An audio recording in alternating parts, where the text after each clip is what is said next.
So I might as well just go ahead and say it like I mean it. I'm a YouTuber and I'm telling you, it's all a lie. But if you think that life is all road glides and Reese cups, it's not.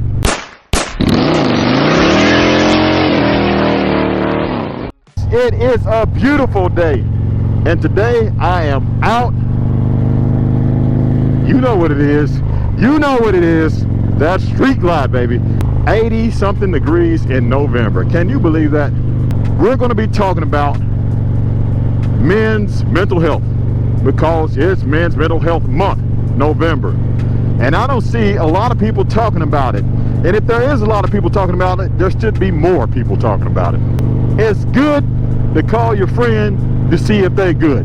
When somebody asks you, are you good? You're going to say, yeah. We ain't going to just be like spouting out all our issues and problems when somebody say, oh, we good. Sometimes we'll say it, but what we say don't really line up to how we feel. You know, a lot of people see people on YouTube in general, and they start seeing the clips, I said clips, of somebody's life, and they compare their life to the clips from somebody's life, and they feel like, you know, maybe they're not where they're supposed to be in life. Don't do that, because it's all a lie. I'm a YouTuber and I'm telling you, it's all a lie. I'm not lying about the things that I put on YouTube, but if you think that life is all road glides and Reese cups, it's not. There's real issues, there's real problems that you guys don't see. Some people, not everybody, that some people think their life is so glamorous that they would love to trade with them. You don't know the issues that they're dealing with. If you could edit your life and just show the good sides and the clips of the good sides of life, that time when you got a new car, the time when you got a new job, the time when you got married, you had a baby. That's not life. Life ebbs and flows. There's ups and there's downs. There's ins and there's outs. There's sometimes you're on the mountaintops, and there's sometimes you can't get out of the way of yourself. But so many people buy into it and think that this is how life's supposed to be. Instagram has filters for a reason. It's to take out the imperfections. But then there's people that's really trying to kill themselves to look like the people on Instagram. Most people, especially I'm knocking on 50 years old. Man, I got gray hair. I'm not in shape like I'm supposed to be. I'm on this motorcycle. You're not hearing me complaining. You're hearing me ride and talking about having a good time. You're not seeing after I get off the bike later on where I'm like, oh man, my back hurts. Yeah, would that make good content? Probably not. People probably would not want to see that, would they? Material items cannot satisfy you. Material items will give you happiness for a moment. Spiritual things has to be fed with something spiritual, something good. You can't buy a new motorcycle, fill that void that you have in your life. It's not going to happen. Now, I don't want to contradict myself. A motorcycle or a car or a trip or something can change your perspective on life, because now you're out and you're riding and you're seeing nature and you're enjoying this beautiful earth that God's made. And before you were sitting at home and not really living life, yeah, that can help you in that way, but just the purchase of it alone is not going to be able to help you.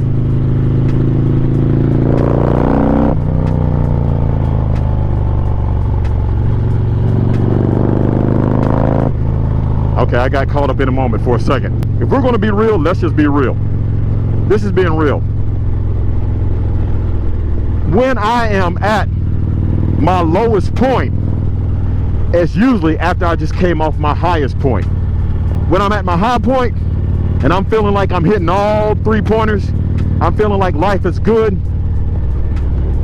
it doesn't take long to be on the other end of that. And that is feeling low, lacking, empty, void. And the reason why is because when I was feeling high, motivated, pumped up, into myself, feeling like I was a man, I took my focus off the things that really mattered and turned it onto myself. And that's the problem. When we take the focus off of things that really matter and we become so into ourselves, it's real easy to become depressed, because you ain't gonna live up there forever. And the slightest little thing can throw you off, and then now you're back down in the dumps. I've learned to stay humble.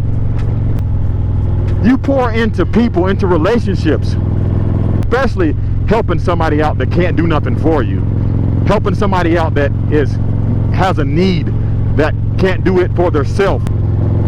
Then you are operating in your gift, and you're using the gift that God gave you to make a difference. And that is what it's about. Let's look at this view right here. So mental health, it's important. And there's a lot of things that, like I said, a lot of people just won't talk about.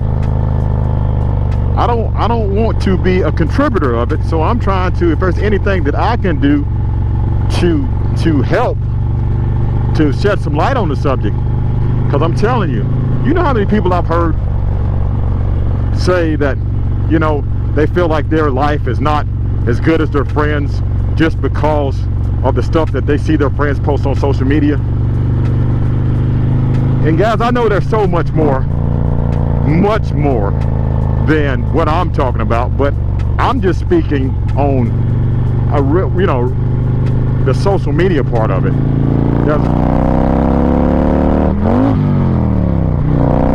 Woo, I missed a gear.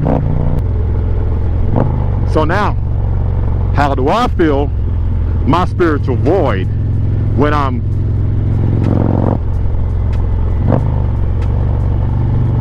am feeling low and down and out? I look to Jesus. Okay, I'm about to go to church now. We about to have a little bit of church on this motorcycle, so I might as well just go ahead and say it like I mean it. You know what I mean? So there was a story in the New Testament when Peter was in the boat and Jesus came to him walking on the water. Peter said, "Lord, is that you?" Okay, I'm putting it into my own words, guys. And Peter said, "If it's you, bid me to come out there." That means, can I come out there, or allow me to come out there? And Jesus said to Peter, "Come." At that point, Peter, thank you, Peter steps over the side of the boat and begins to walk on water and on his way to see Jesus. Here's what happened. When Peter took his eyes off of Jesus and he started paying more attention to the waves and the wind and all that stuff, he began to sink. Are y'all getting the connection what I'm saying? When I take my eyes off of what's important, because I believe that serving the Lord is important, and when I take my eyes off of that, all these other things that distract me, and I start going after these things, looking for joy in worldly things, that's when I began to sink. But just like Peter, who had the mindset to call on the name of the Lord, when he began to sink, the Bible says that Jesus rescued him. He restored him, just like that. He didn't let him go all the way under. He restored him. He pulled him up. He got him. That is what I do.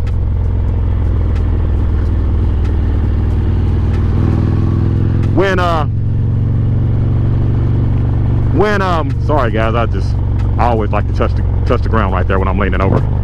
When I get to a point that I realize this is not good, I have to make sure that my priorities are in check and make sure that I'm spending time in my word but you don't know what the word is, I'm talking about the Bible.